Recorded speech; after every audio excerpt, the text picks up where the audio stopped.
राम जय जय राम श्री राम जय जय राम श्री राम जय जय राम सच्चिदानंद भगवाननी जय।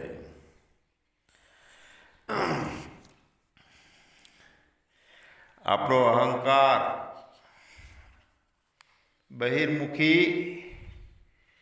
ભૂમિકાના કારણે ભૂતકાળ ભવિષ્યકાળ વર્તમાનકાળ યાદ કરીને ફસાઈ અને જીવ દુઃખી થાય છે, સુખી દુઃખી થાય છે। તો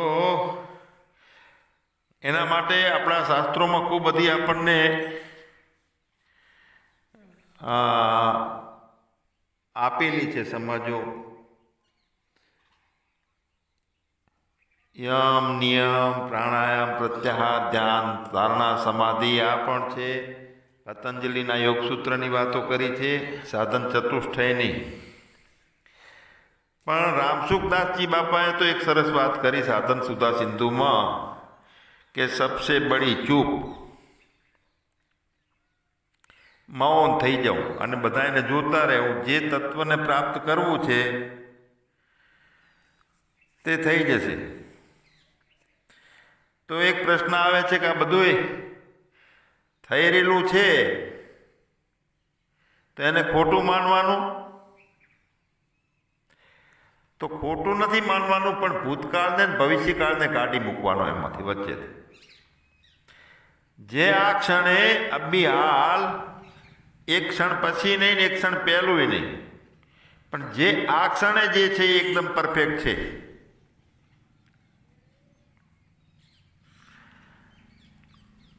હવે મૌનની યાત્રા આપણે ચાલુ કરવી હોય તો બે વાતો આપણી સામે આવે છે કે અંતર્મુખી થવું, બહિર્મુખતા બંધ કરવી। અને એટલે તો બધાને આદત છે કે આંખો બંધ કરીએ એટલે બધું અંતર્મુખી થવાય। એનો મતલબ એવો આપણે માનેલો છે કે આંખ બંધ કરીએ છીએ તો બધું અંદર છે। તો અંદર એટલું અંદર વાળું જે છે એને સમજવું છે કે અંદર છે તો કેવડું મોટું છે તે અંદર ગોતો। તો આપણે તો માન્યા છે 5.5 ફૂટના, આપણી અંદર છે એટલે એના કરતા નાનું હોય। તો તે અંદર છે તે ગોતવું અને એ ગોતી અને નક્કી કરવું કે એ બધે છે, અંદર છે, એકલા અંદર જ નથી। એટલે ખુલ્લી આંખે અંદર બહાર એક રસ, જો ચેતન ભરપૂર। અંદર બહાર એક રસ વ્યાપકતા છે, પણ એ જ અસ્તિત્વ છે, સહજતા છે। વ્યાપકતામાં કોઈ પ્રયાસ છે નહીં, સહજતા માટે ખરેખર કોઈ પ્રયાસ નથી, પણ જે સાચું માનેલું છે એ છૂટતું નથી એટલે કાઠું લાગે બધાને। તો ભૂલ અહીંયા ક્યાં થઈ છે કે દેહ દ્રષ્ટિથી અંદર બહાર છે, દેહ દ્રષ્ટિથી અંદર બહાર છે તો બહાર છે તે અંદર કરીએ આપણે। પેલી યાત્રા એ જેટલું બહાર દેખાય છે એની આપણી અંદર કરીએ, આપણી બારે નહીં, જેટલું છે એટલું આપણી અંદર કરીએ તો એ વ્યાપકતાનો ખ્યાલ આપવા મળશે। આપણી બારે છીએ એમ માનીએ છીએ તો આપણે 5.5 ફૂટના રહીએ છીએ કાયમની આદત પ્રમાણે, પણ જેટલું બારે છે એ બધું આપણી અંદર કરીએ તો અને ચેક કરીએ કે આપણે કેવડા। તો પછી આટલું બધું બહારનું મોટું સૂર્ય, કેટલાય બ્રહ્માંડો, કેટલાય વ્યક્તિઓ, પશુઓ બધું મારી અંદર, અને હકીકતમાં તે અંદર છે એટલું બધું મારી અંદર, પણ હું તો 5.5 ફૂટનો તો ના, એમ નથી। જીવથી ભગવાનની યાત્રા કરીએ તે મોટી ભૂલ।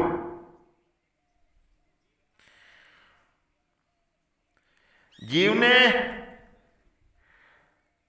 ખ્યાલમાં આવી જાય કે હું અત્યારે આ બહારનું જોઉં છું અને બહાર બધું છે એ મારા કરતાં મોટું છે, તો ત્યાં આપણે સમજી લીધી હોય વ્યાપકતાને, થોડું બહારવાળું જોવરાઈ જાય, બહારવાળો જોવરાઈ જાય, પણ બધાને અંદર સમાવવાની આદત કરીએ, જેટલું છે એટલું અંદર બહાર એક રસ જો ચેતન ભરપૂર. એટલે મયી સકલમ જાતમ, મારામાંથી બધું ઉત્પન્ન થયું વૃત્તિ દ્વારા, મારામાં રહે છે, જીવે છે, મારામાં જાય છે. જો આપણે પોતાને અંદર સમાવી લઈએ તો સમાવવા વાળો કેવડો તે મહેસૂસ થશે. બહારનું બધું મારામાં છે, મારાથી બારે નથી, મારી અંદર છે બધું. એટલે વ્યાપકતા ચાલુ થઈ જાય, બધું અંદર છે. અને એ રીતે જોયા કરીએ કે બધું અંદર છે, પણ બધું અંદર છે તો પછી જીવને ગોતવા નીકળો તો જીવ બારે છે તમારેથી. બધું અંદર છે તો જીવ રહેતો જ નથી. જીવ હતો એ જ નક્કી કરી નાખે છે કે બધું મારી અંદર છે. હવે જીવને ગોતવા નીકળવું પડે, જીવ ગોત્યો હાથ ના આવે પછી. પણ તો એક આપણી આદત છે કે વ્યવહારિક જગતમાં પ્રાતિભાષિક સત્તા અને વ્યવહારિક સત્તાને માનીએ છીએ, એટલે કે વ્યવહારમાં તો ઉતરવું પડે છે. ઉતરું છું પણ પાછો સાક્ષી જતો રહું છું. તો આ મોટી ભૂલ છે.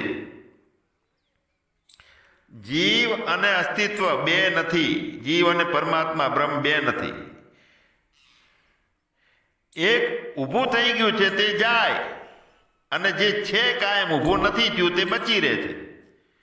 જાય અને પછી ગોતવાની નીકળીએ તો ક્યાંથી હાથ આપવાનું છે? જો વ્યાપક બની ગયા તો પછી બીજું હતું સીમિત હતું એ રહે નથી, રહે નહીં. એટલે વ્યવહાર નોખો, વ્યવહારિકતા નોખી, સાક્ષી નોખો, તેમ નહીં બધું. પણ સાક્ષી સિવાય બીજું કાંઈ જ નથી. એટલે ભગવાનથી જીવને જુઓ તો જીવ ક્યાં મળશે? કહો કેટલો છેટો મળશે ભગવાનથી? અને જો મળતો હોય જીવ પાછો વ્યવહારિકમાં આવવા માટે હું જીવ બની જઉં છું, તો એ બધું ખોટું પકડ્યું આપણે, ખોટું જ્ઞાન. ભગવાનથી જીવને જોવાની યાત્રા કરીએ તો જીવ જ નથી ને, શું ભગવાનથી જીવને જોવાની યાત્રા કરવી? તો બારે કેટલું છે પછી? ભગવાન તરીકેની યાત્રા ચાલુ કરીએ જોવાની, તો બારે શું છે પછી? બાર છે એ ખ્યાલે ખતમ થઈ જાય છે. તો શું કહેશું? પેલો મરી જશે ને આ મોટો થશે ને શું કહેવાનું બધું કહો? કાંઈ નથી તો કોણ મરી જશે ને કોણ મોટો થશે? મારામાં છે તે પણ નથી, જોવાવાળાને જોવાનો છે. દેખ દેખ દેખ દેખને વાલે કો દેખ. જોવાવાળાને જોવો તો દેખાય છે, અંદર કાંઈ ભર્યું તો ના દેખાય. બીજું કાંઈક ભરેલું હોય પૂતળું કાંઈ અંદર પોતાનામાં, એટલે ખાલી થવાનું છે, ઓગળવાનું છે, મટવાનું છે, બનવાનું નથી. અહીં જો કાંઈક બનવાનું કે પાગરવાનું કે ભરવાનું, હજુ મારે જ્ઞાન ભરવું છે, અધૂરું છે, તો આ જે કાંઈ હોય ને તો એ રસ્તો નથી. આ ઊંધો રસ્તો પકડ્યો. અંદર કાંઈ ભર્યું તો કશું નહીં દેખાય. જે દેખવા વાળાને દેખવો છે એ નહીં દેખાય આપણને. તો બીજું ન જોવું તો દેખવા વાળો દેખાય, બહારનું બીજું કશું ના જોવું તો દેખવા વાળો દેખાય. એવી હેસિયત ઊભી કરવાની છે ને? ના, ઊભી કરવાની નથી. બાકીનું જે બધું છે એ સ્વપ્નવત બનશે એવી યાત્રા ચાલુ થઈ જાય અંદર. બીજું કાંઈ ના જોવું તો દેખવા વાળો દેખાય. તો કોને દેખાય? દેખવા વાળો દેખાય કોને? તો દેખવા વાળાને દેખાય. બીજા કોને? દેખવા વાળો ઈ અને દેખાય ઈ. બસ નજર સાક્ષીની થઈ તો બીજું કાંઈ ના બચે. ભીતરમાં રહેવાનું તો રહેવા વાળો રે, અને રહેવા વાળો રહેતો હોય તો પછી છોડવા વાળો ના બને. બે બચતા નથી, છોડવા વાળો રહેવા વાળો. મતલબ એ છે કે આપણી વ્યાપકતા છે, આપણે વિરાટ છીએ, તો તે રમતની જેમ વિરાટ, રમતની જેમ વ્યાપકતા. અનંત કોટી બ્રહ્માંડ, અનંત કોટી સૂર્ય બધું અંદર છે, પણ અંદર વાળાને એકલું અંદર જ છે, અને બાર વાળાનું અંદર 5.5 ફૂટનું, અને બારે બધું મોટું છે. બાર વાળાને જીવને તેને અંદર ને બાર બે છે, અને અંદરવાળો તો કેવું પડે અંદરવાળો છે, અંદરવાળાને એના સિવાય બીજું કંઈ નથી, તો એને અંદર બહાર જ નથી, બધે છે, એકલો અંદર નથી છુપાઈ રહેતો. એની વ્યાપકતા ધારણ થઈ જાય છે. 5.5 ફૂટનો છે, એને અંદરે લાગે છે ને બારે લાગે છે, બે લાગે છે. પણ ભીતર દ્રષ્ટિ જઈ અને પોતે પકડી લીધું તો બહાર છે જ નહીં કંઈ, અને જેટલું છે એટલું મારી અંદર જ છે જે છે. તો અંદર બહાર કાંઈ રહેતું નથી. બહારવાળાને કાંઈ થઈ જાય તો કોને થયું, પછી શું થયું? વ્યાપકતા ધારણ થઈ ગઈ છે તો આપણને કાંઈ થયું? ચેક કરીએ આપણે. બહારવાળો રહ્યો છે તો એને કાંઈ થાય હજુ, પણ બહારવાળો રહ્યો નથી તો એ ગોતવા જઈએ તો ક્યાં મળવાનો છે? બહારવાળો સમાઈ ગયો પોતાનામાં, ખાલી પ્રતીતિ હતી એ ઉડી ગઈ બધી. અને પછી તો વ્યવહારમાં હોય છે ને બધામાં હોય છે, પણ કાંઈ હોતું નથી. બહારવાળાને ગોળી વાગે, બહારવાળાને કોઈ મારી નાખે, કોઈ બાંધે, કોઈ કહેડે, કોઈ અપમાન કરે,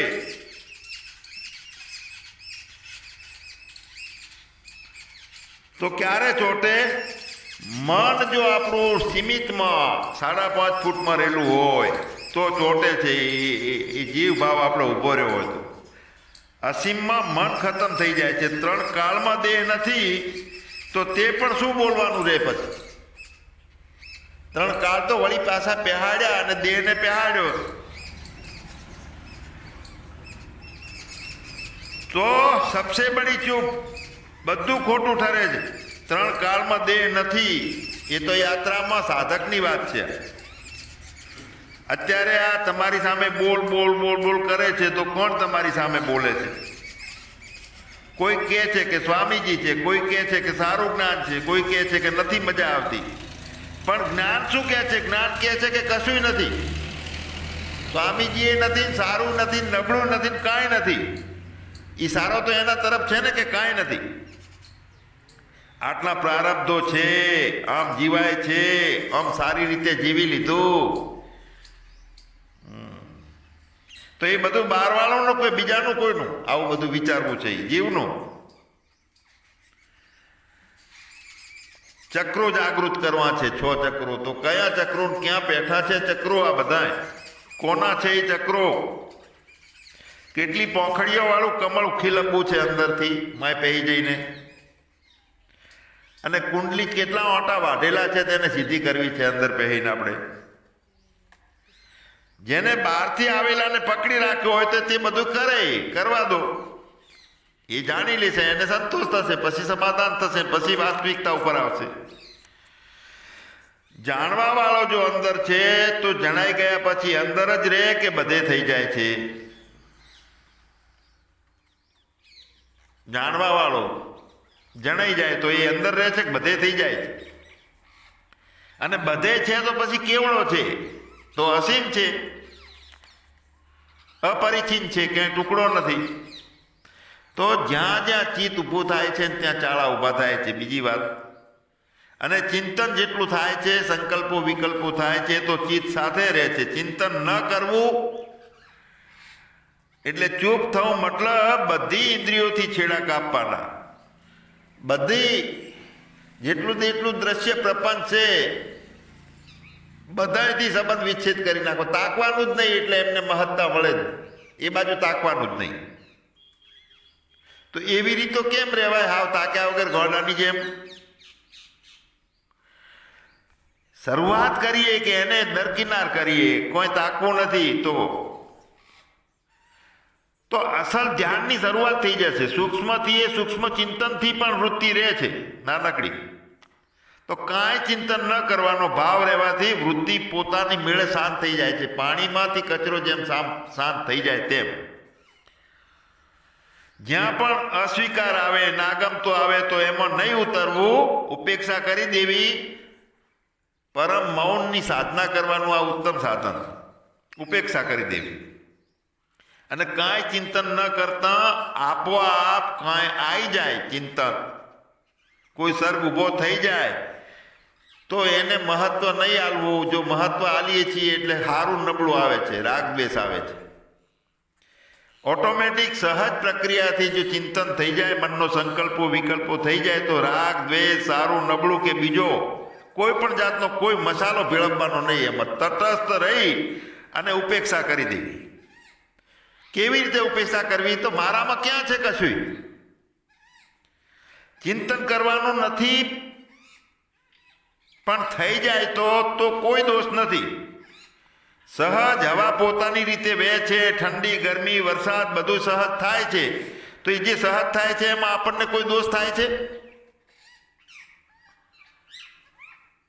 કોઈ દોષ લાગતો નથી. કાંઈક કરવાનો વિચાર આવે છે તો દોષ લાગે છે, તો પાપ પુણ્ય વળગે છે. કાંઈક કરવું છે, ઊભું કરવું છે કાંક, પણ સહજમાં કોઈ દોષ નથી. પોતાને ચિંતનમાં ક્યાંય ભેળવવો નહીં, તટસ્થ રહેવું. મતલબ એ કે ન માનવું કે મારામાં એ ચિંતન થાય છે અને મારું થાય છે કે મારા માટે થાય છે. ચિંતન મનમાં થાય છે અને મનનો મારી સાથે કોઈ સંબંધ છે નહીં, તો મન જ નથી એવો અનુભવ થઈ જાય. પછી કદાચ આ તો સહજ રીતે સંકલ્પ આવી જાય, કોઈ સર્ગ આવી જાય તો પછી ચિંતન ન કરવાનો નિર્ણય કરવો, ના એ આગ્રહ નહીં કરવાનો, ના કરવાનો એ કરવા પણ આવી ગયું. સાધકે ચિંતન ન કરવાનો આગ્રહ પણ ન કરવો જોઈએ. તો એમાં પણ મન લગાડીએ છીએ આપણે, ચિંતન ન કરવું એમાં મન તો લાગ્યું. તો આપણે શું કરવાનું છે કે કોઈમાં મનને લગાડવાનું નથી. બધું સહજ, બધું ચૂપની જેમ થતું હોય તો બધું ચૂપ હોય, મૌન હોય. બધું નથી કોઈ વૃત્તિને હટાવવાની કે નથી ક્યાંય વૃત્તિને લગાડવી, નથી કાંઈ ત્યાગવું કે નથી કાંઈ ભોગવવું, નથી આંખો ખોલવી કે નથી આંખો બંધ કરવી, કાન નથી ખોલવા કે કાન નથી બંધ કરવા. કોઈ આગ્રહ નહીં રાખવાનો, એટલે કે ઉદાસીન થઈ જવું અને ચૂપ થઈ જવું. આપણે જેમ ઊંઘ લેવા માટે પ્રયાસ કરીએ છીએ કે ઊંઘ નથી આવતી તે ઉજાગરો વધારે છે, ઊંઘ બંધ થઈ જાય છે. જેટલી મહેનત કરવા જઈએ છીએ એટલી સ્વાભાવિક રીતે ઊંઘ આવે છે, વગર પરિશ્રમે આવી જાય છે. અને વગર પરિશ્રમે ઊંઘ પૂરી થાય છે, બધું જાગ્રત અવસ્થા આવી જાય છે. બધું સહજ રીતે જો શ્વાસ ચાલે રહ્યા, બધાય કોઈ પરિશ્રમ નથી. આંખમાં પાણીવાળી રાખવી, આંખ કોઈ પરિશ્રમ નથી, એમાં બધું રહે છે. તો મૌન માટે, ચૂપ થવા માટે કોઈ કોશિશ નથી કરવાની, અને છે જ નહીં કોઈ કોશિશ બધી બંધ થાય એટલે ચૂપ આપમેળે ઘટે છે. એમાં સંકલ્પ વિકલ્પ વખતે પણ ચૂપ, બધું ચૂપ એટલે ઉદાસીન, બધું ઓટોમેટિક શાંત થતું જશે. આખું જગત જામતું જશે. પહેલા ચિત્ત જામે, મન જામે, તન સ્થિર, મન સ્થિર, પ્રાણ સ્થિર, નૂરતા સુરતા બધું ચૂપ થઈ જશે. બધું જેટલું ઊભું થયેલું છે ને થઈ જશે બધું. અને જો આપણે આદત પાડીએ ને કે કામ કરતા થોડીક વાર શાંત અને ચૂપ થવાની આદત પાડીએ, 1-2 ક્ષણ માટે, સેકન્ડ માટે, તો બધું આવડી જાય ચૂપ થતા કે કેવી રીતે થવાય છે. મતલબ અહીંયા એટલો છે કે જેટલું દ્રશ્ય પ્રપંચ છે, જેટલી જડતા છે, એનાથી સંબંધ બિલકુલ આપણે છે નહીં અને કરવાનો નથી, જોડવાનો નથી. તો સહજતામાં તત્વનો અનુભવ થઈ જાય છે આપણને. કામ કરતા બધું કરતા પણ ચૂપ રહેવાય છે. બધું કરતા અકર્તાની ભૂમિકા રહે છે આપણી. અનુભવ કરો,